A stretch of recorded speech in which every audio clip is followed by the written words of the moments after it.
Hey guys, how's it going? Eli here, back with another video where today we're going to have a little bit of a different video than we usually do. By request, I'm going to be doing a PSA submission tutorial where I'm going to actually walk through and show you guys how I'm going to do my own submission for the month of July special. Without further ado, let's just jump right into it. So as always, getting out of the way, if you want to enter into our weekly giveaways, all you have to do is be subscribed, leave a like, and comment down below on any of the pre-recorded videos we post each and every week, Monday, Wednesday, Friday. Of course, as always, you can enter in multiple times by commenting and liking on each video. One thing I will say, however, is so typically we like to give out the newest set, like the amount of packs we give out are based off of, what is the current set release, and that is Pokemon Go. I know I said I was going to be giving out 10 Pokemon Go packs, but I actually just ran out for the week. I'm going to get a resupply the following week, so bear with me. We might have one week where we do 12 Astral Radiance booster packs like we did with the prior set for each of the 3 winners, but that'll only hopefully be for a week. But now that we've gotten that out of the way, let's just jump right into it. So, like I said, by popular demand, people wanted to know how I go through and do a PSA submission. I'm going to try and splice it as best I can in this video so that I can really just make it a short, simple, easy video. I'm not going to waste your time. Try and keep it, as quick as possible. But yeah, without much waste, let's just get to it. So first things first, for those people that don't know, in order for you to gain access to these, in order to gain access to these prices for the special, you have to be a member. There are multiple different options to become a member. You got your standard silver, gold, and platinum, if I'm correct. Each one has its own kind of benefits to it. I personally have a membership that I've had for the past 2 years just because they kept prolonging it when PSA closed down. It's the platinum one. Honestly, like if I'm being completely honest, if you don't have that much money to spend, that's completely fine. You can always go with one of the lower tiers to save money if you're just I'm here to just ship my cards and send them in. But in all honesty, when you consider the fact that you're receiving a bunch of free vouchers to send in cards, I think it's well worth it when you consider the fact that I think for myself it was 15 cards, and if you just do the math right now for 15 cards, times 18, that's well worth the value of what you're actually going to be spending for the current price of the July special, let alone if, let's say, that goes away and then we transition into higher prices again. So I think that's worth it, in my personal opinion.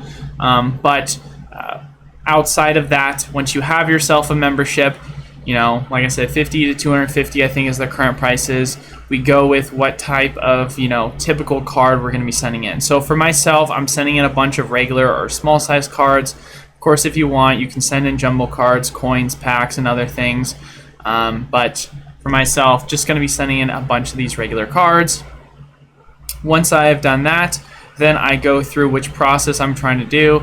So without going into a deep dive of an explanation, you want to just click on the grading and then no autograph authentication. That's just your standard grading service. This isn't a crossover like you're grading from, Beckett or CGC to PSA. This isn't a review of a specific card, or this isn't a reholder of a previous display case. This is just a straight up standard we're sending in for grading, right? Then once we've done that, we click next and we go through and we look at all of the different submission types that we have the option for. Obviously, certain submission types are going to have their own kind of value grade with them. Basically, the value or the max declared value per item that you're able to send in for grading. For example, standard for value order of 1996 to present, you want to spend $30. You can send in cards that are valued up to $500. With this July special, it's $18. You can only spend in however cards up to $200. However, one thing I will say is when it comes to PSA, more times than not, it's better to go with this in case your card, let's say you're hoping it gets a 10 and the 10 is valued at 500 and the 9 is valued at 150. That way that if you don't get that 10 and you're saying to yourself, oh, I think it's going to get a 10, well, if it does, they'll just charge you the extra $12 for the pricing, and if not, you just saved yourself $12 on a potential grade that you thought you were going to get and then you ended up not getting it.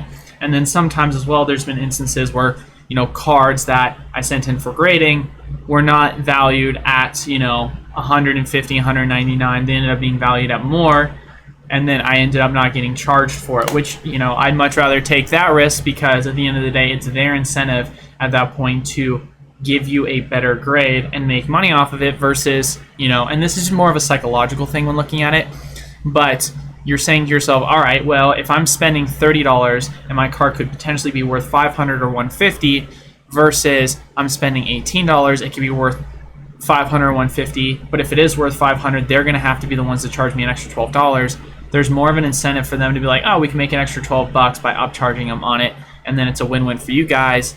Like I said, a little bit of psychology behind it, but at the same time, either way, you're saving money going this way. If you don't get the grade you want, and if you do get the grade you want, you're going to get charged the same way either. The only thing that you might have to consider is the turnaround time, but at the end of the day, things are going to take a while based off of what's been going on with PSA recently. So next we go to, of course, once we've picked our service level, we go to our item entry point. So you can go through and just basically take the cards that you believe are valued at X amount price, and then for myself, let's say you think a card's worth $500.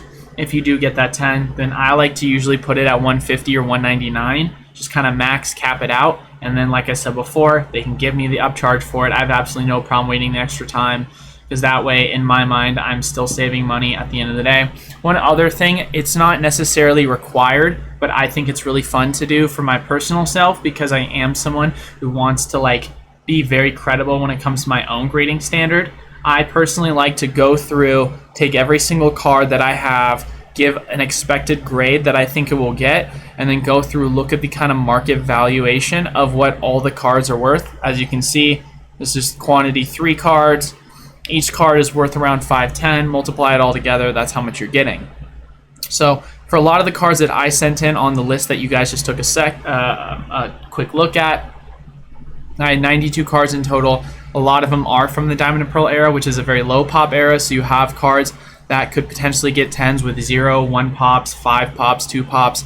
So it's really hard to know some of the valuations. But as far as it goes, at the end of the day, I think what's really important is just to kind of check and track your overall expected grade. And if you say to yourself, let's say, I think this card's going to get a 10 and then ends up getting like a 9, go through, reevaluate, see if you missed something, because that happens all the time. I don't know how many times, back in the day when I was new to kind of grading, I'd be like, how'd this get a 7, right? I was totally expecting this to at least get a 9, and then I just see a big fat print line down the middle, and I'm like, oh my god, how did I miss that? You know what I mean? And so really becoming good at grading is something I think can be very important, very valuable.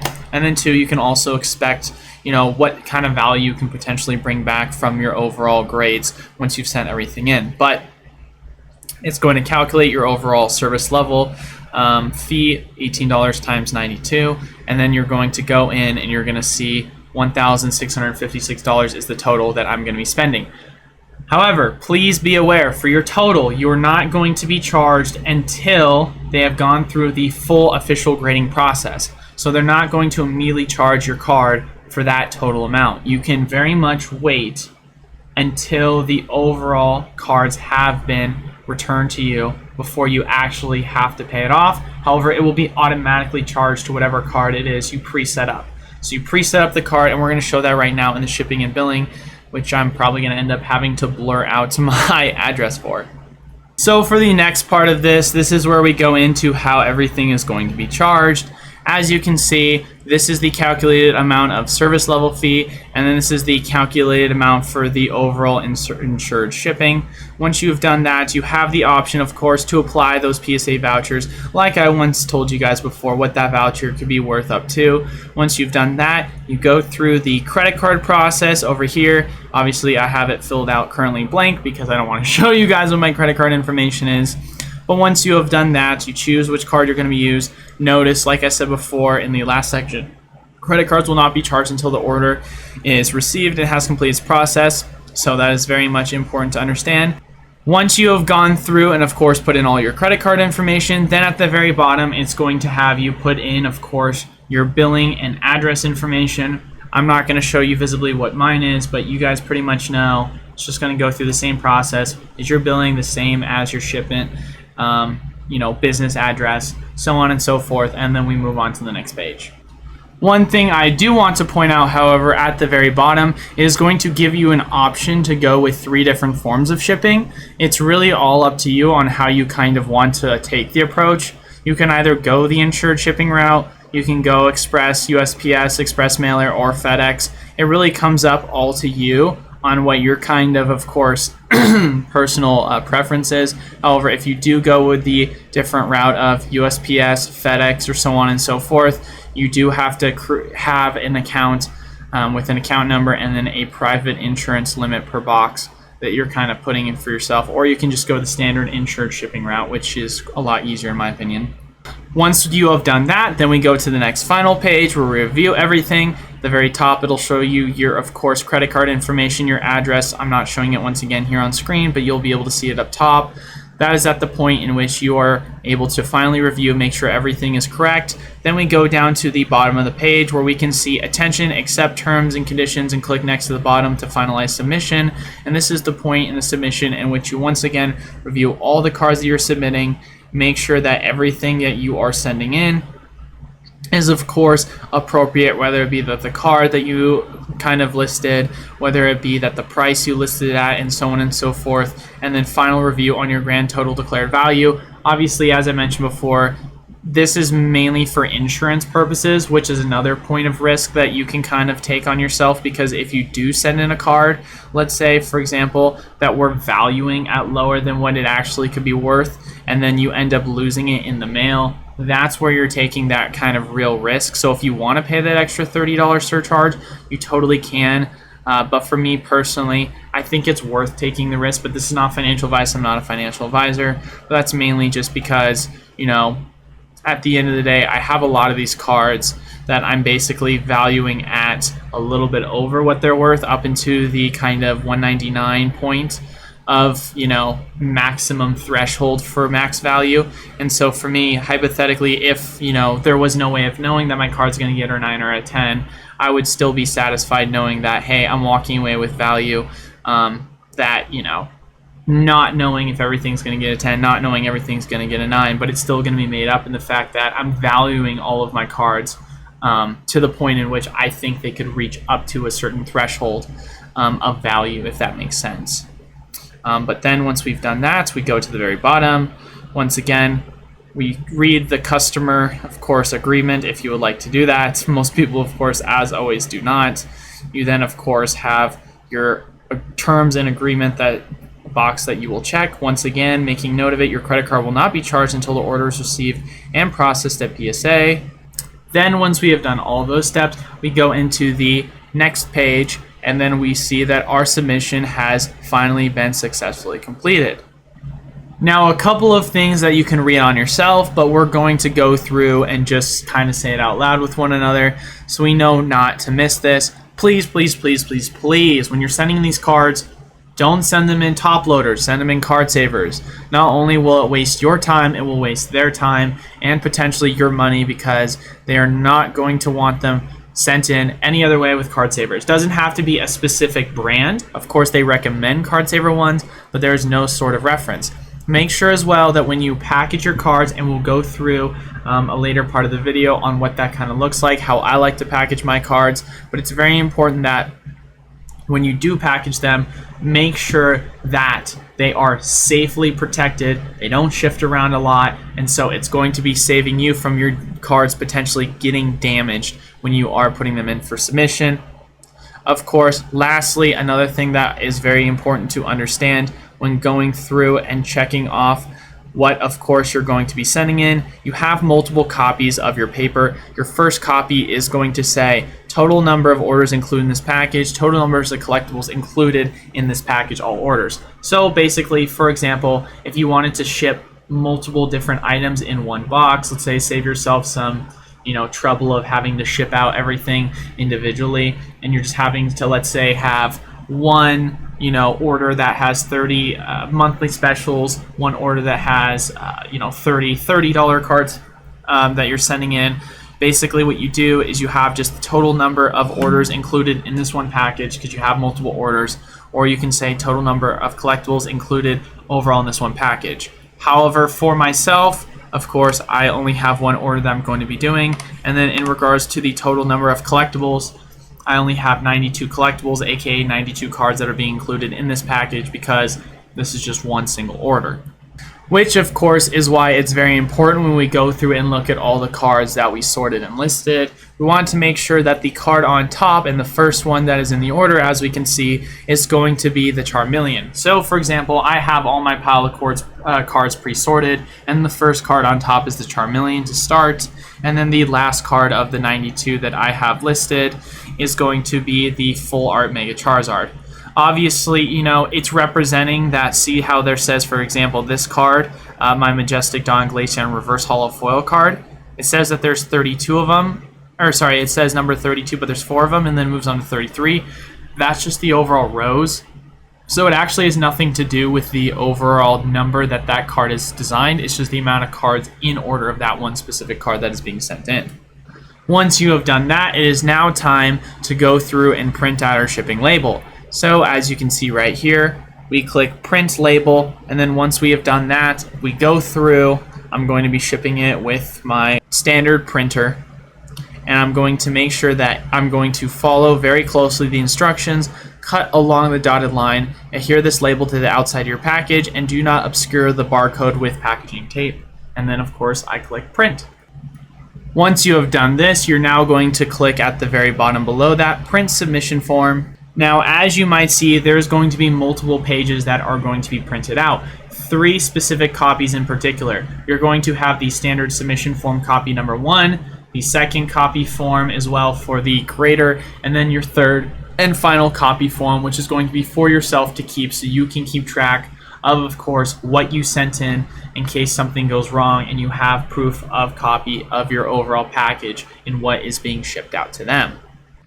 So for this next part of the video, we're going to be going through the step-by-step process on how you can properly package and safely package your product when shipping off to PSA. Obviously, the way in which I'm going to do it is, of course, the way I like to protect my product in packages when I'm shipping. There's no real right way of doing it. Of course, there's a wrong way of doing it, but I'm just going to go through and talk you through with you guys step by step on what I like to do when shipping out to PSA. So first things first, kind of getting out of the way, it is extremely important that when we ship out our cards, making sure that first we take the cards, we put it in a little plastic penny sleever, and then second, we make sure that we do not put it in a top loader. We want to make sure that we put it into a card saver. Card savers are typically a lot tighter, to say the least, and the way in which they are received, they tend to not wiggle around as much as you would if you were putting it in a top loader. PSA, of course, also makes note of this. We talked about this in an earlier part of the video. It's going to take a lot longer of a process if you don't end up putting them in the appropriate cards. It could potentially damage your cards if you put them in top loaders instead of card savers. And on top of that as well, you could also get surcharged if you don't do this properly. So once again, put it in a penny sleeve and then put it in a card saver.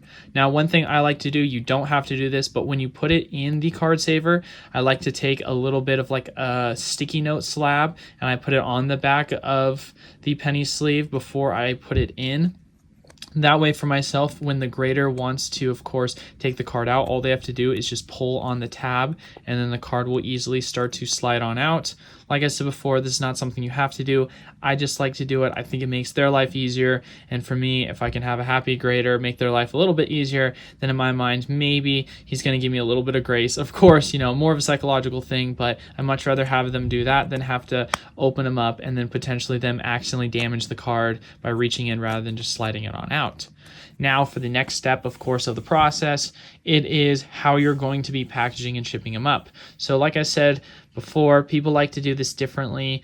There's no one right way of doing it, but this is the way in which I personally like to. Since I'm going to be shipping out a grand total of 92 cards, I like to kind of divide them up into 3 different ways of being packaged, or 3 different kind of, separate cardboard slits that I'm putting the cards in between. That way, rather than stacking all of them in between 2, it's going to be a lot thinner. It's going to be a lot easier for you to kind of, package it that way without potentially, it being too wrapped tight and the rubber bands up them snapping, or of course, you know, it's not thin enough to the point of where they're just going to slide past the rubber bands because of how tall.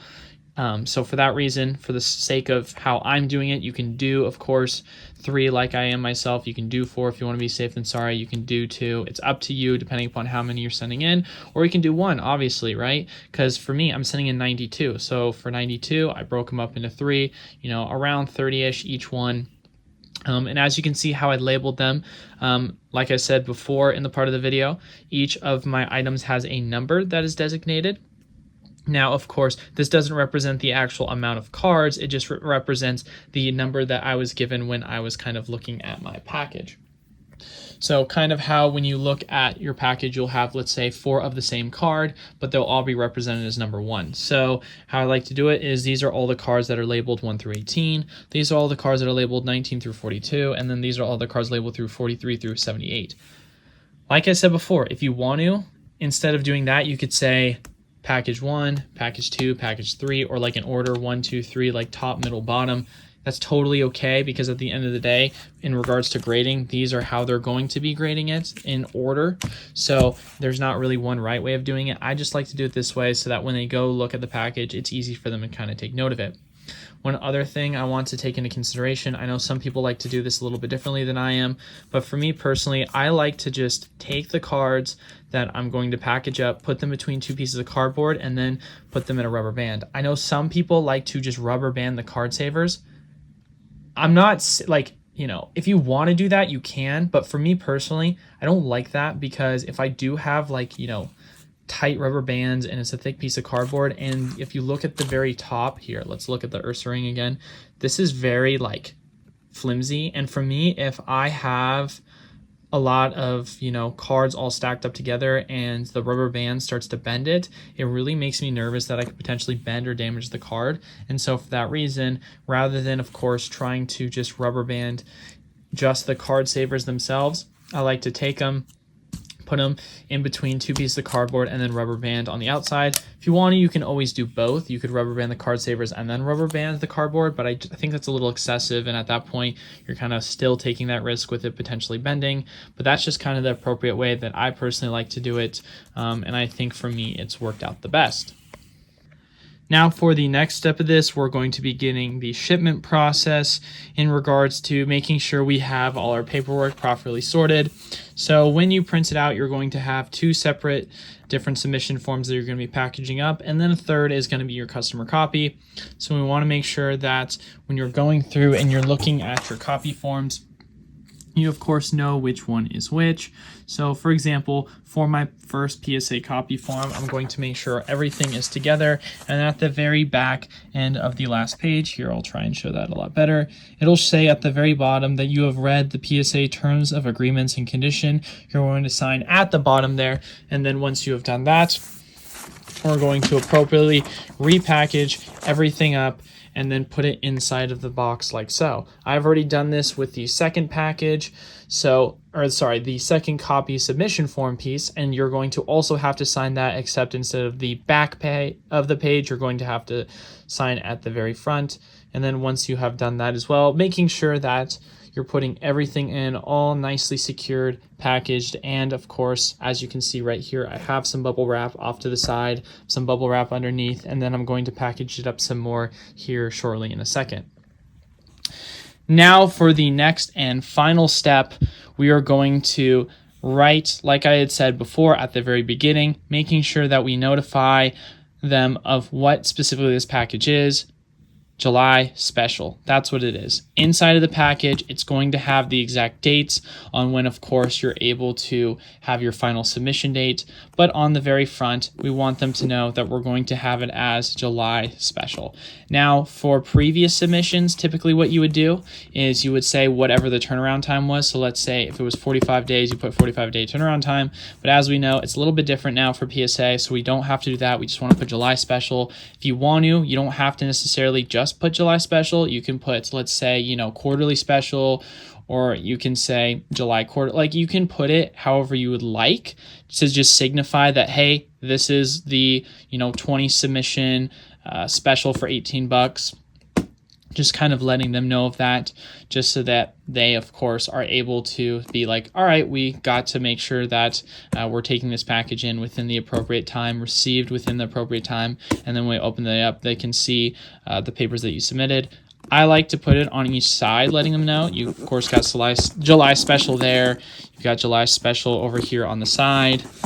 I don't have it on the fronts. I think at this point it's pretty transparent. They're going to know it's a July special because I have it on just almost every side. So, but yeah, you're going to do that. And then finally, for the last and most important step, when we printed it out at the very earlier part of the video, you're going to have this packaging label, local submission piece, or sorry, include submission piece. Wow, I'm really bad at reading through my camera. I apologize. You're going to cut it out, and then we're going to be taping it onto the final product of the box. One thing is, as well, you guys might notice, I did this a little bit out of order. You don't have to do it in the order in which I did it. I taped and then wrote July special. Probably save yourself some time and space and just write July special first so it's bigger on the box and you're not having this just kind of weird awkward gap on it. Ooh, sorry about the autofocus on that one, but yeah, and we'll just finish it up in just 1 second. Now here is what our final product looks like. As you can see, as we showed at the first part, we've got July special on the front. We have, of course, our tracking label, nice securely taped on the front of the package. This last part, I'm going to just mention it. You don't have to do it, but I like to do it just in case because, you know, for any reason, this is a small shipping label. Something were to, of course, happen with it. I at least have a P.O. box number that is shown on the side that can be shipped and tracked to it specifically, just in case something were to happen with this, because it's not one of these ones that would, you know, be easily able to fall off or so on and so forth. But yes, this is what the final process and step should look like. Like I said before, you don't have to put P.O. box at the very bottom. This is, of course, the P.O. box that they did show on the form. But yeah, this is it, guys. But of course, wrapping up the video and just kind of hitting the bullet points of what is very important in this video, making sure that we do have ourselves a membership with PSA, go through the step-by-step submission process that I went through in the video.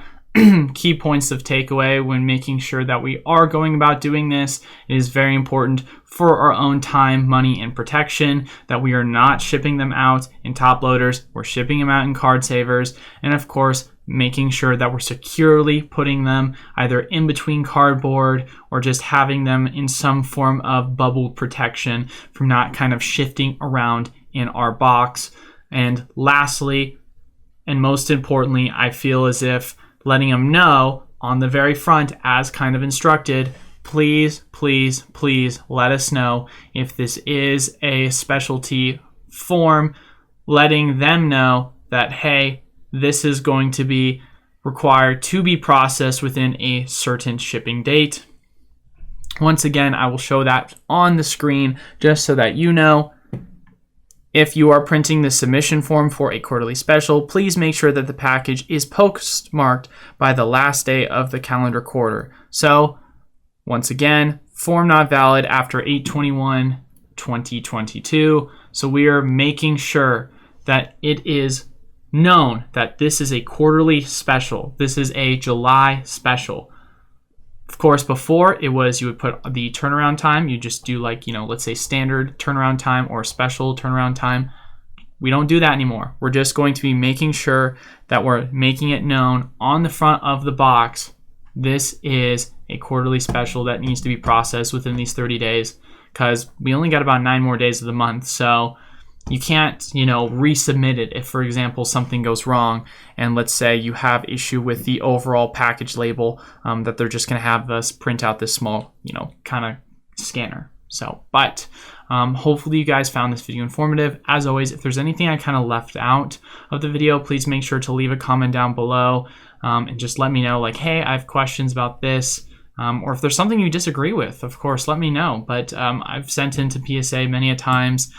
This is the way I've always done it. It's just changed a little bit of things based off of, you know, how things have changed in the past 2 years for PSA. But as always, if you want to enter into our weekly giveaways, make sure you are subscribed, leave a like and comment down below on any of the pre-recorded videos we post each and every week. We're going to have 3 winners each every week. And since you can comment and like on those videos each, that's 3 opportunities to enter. But last kind of announcement before we go, just letting everyone know we are going to, of course, be having our official PokemartUSA mystery packs break. It's going to be on Sunday, 5 p.m. Pacific Standard Time. Super duper excited about that. We already sold out on all of our packs, so if you just want to stop by, check it out. We're going to have a second wave of that. It's not going to be a break. It's just going to be shipped to you, but wave 1, we're really trying to see how everyone feels about it, and that's why we're going to have the break, so we can fully be transparent, let everyone know all the exciting things that they could potentially pull when we do have our wave 2 shipped to you. But thank you guys all so much for watching. Until then, I will see you guys on Sunday for the break. Peace.